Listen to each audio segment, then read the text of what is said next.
Hello తిరగసనా నా అకౌంట్లో ఏమైనా డబ్బులు ఇచ్చినావు లేదా? సర్లే అన్న మళ్ళీ చేస్తా. హలో రంగా, నాకు డబ్బులు ఏమైనా పంపించినావు రంగాను? లేదా ఏం లేదు, అకౌంట్లో డబ్బులు పడ్డాయి, డీటెయిల్స్ ఏం చూపిస్తలేదు, ఎవరు పంపినరా అని. అంతగానో పైసలు పంపినరా అని అడుగుతున్నాడు. నేనే పంపిన అందాం, ఆగు ఏం చేస్తాడో చూద్దాము. అరే పైసలు వచ్చినాయా? నువ్వా పంపింది? చెప్పలే మరి. అంటే వేరే వాళ్ళ దాంట్లో నుంచి పంపినా కదా, పంపంగానే స్క్రీన్ షాట్ పెట్టమన్నాళ్ళని కానీ మర్చిపోయినట్టున్నారు. ఎంత టెన్షన్ పడ్డా తెలుసా?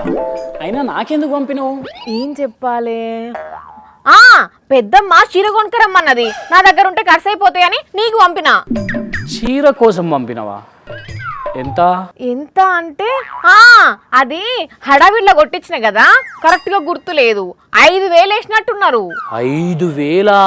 కోడితే 5,000 అచ్చు పడతాయి.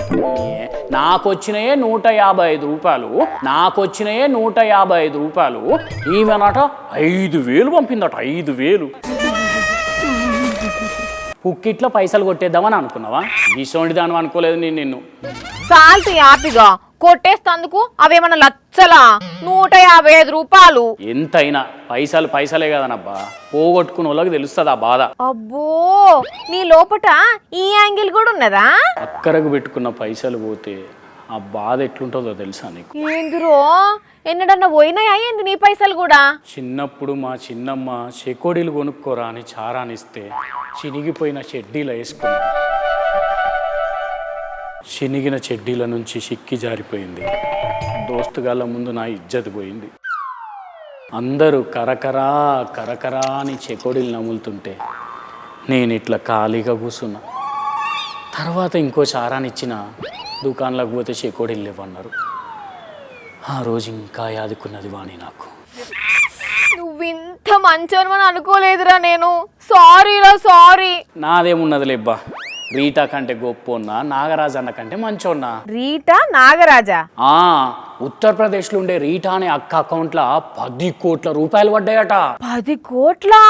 అయినా కూడా అక్క ఆశకు పోకుండా సీదా బ్యాంకుకు పోయి, సార్ నా అకౌంట్లో 10 కోట్ల రూపాయలు పడ్డాయి, అవి నాయి కావు, మీ పైసలు మీరు తీసుకోండి అని చెప్పిందట. తీసుకున్నారా మరి? లేదు, ఆ పైసలు అసలు అట్లా పడ్డాయి ఏంది అని తెలుసుకొని రికవరీ చేసుకునేదాకా అకౌంట్ల నుంచి రూపాయి కూడా తీయొద్దు అని చెప్పిండ్రట. ఏదో టెక్నికల్ ఇష్యూ వల్ల అట్లా అయింది అని అంటున్నారు. వావ్, మరి నాగరాజన్న సంగతి ఏంది? మెదక్కు తూప్రాన్లుండే నాగరాజన్న టీ స్టాల్ ముంగట నరసింహులు అనేట ఆయన బ్యాగు పడేసుకున్నాడట. ఏముండన్లా? 13 లక్షల రూపాయలు విలువ చేసే బంగారం ఉండేనట ఆ బ్యాగుల. వెంటనే నాగరాజన్న బ్యాగు తీసుకుపోయి ఠాణాలు అప్పచెప్తే పోలీసులు నరసింహులు అన్నకి ఇచ్చేసిరట. పేర్లనే రాజుండుడే కాదు, మనసులో కూడా రాజే అన్నట్టు అన్న. అందుకే నాగరాజన్నను తారీఫ్ చేసుకుండా సత్కరించిండు అక్కడ డిఎస్పి సారు. సూపర్ కదా. మరిగా వాళ్ళకంటే గొప్ప నా చెప్పు. నేను అన్నట్టు నా చిన్నప్పుడు ఇంకోసారి ఏం జరిగిందో చెప్పనా? అమ్మో వద్దురా, నీ చిన్నప్పటి జోలే తీయకు, నీ దండం పెడతా. ఒక్క నిమిషం. హే వాణి, 155 ఎక్కడియో తెలిసింది. ఎవలి? నాయే. ఇందాక రీఛార్జ్ చేసుకుంటే అది కాస్త ట్రాన్సాక్షన్ ఫెయిల్ అయి నా పైసలు నాకు వచ్చినట్టు మెసేజ్ వచ్చింది. నీ నడువా నుంచి ముందు నువ్వు.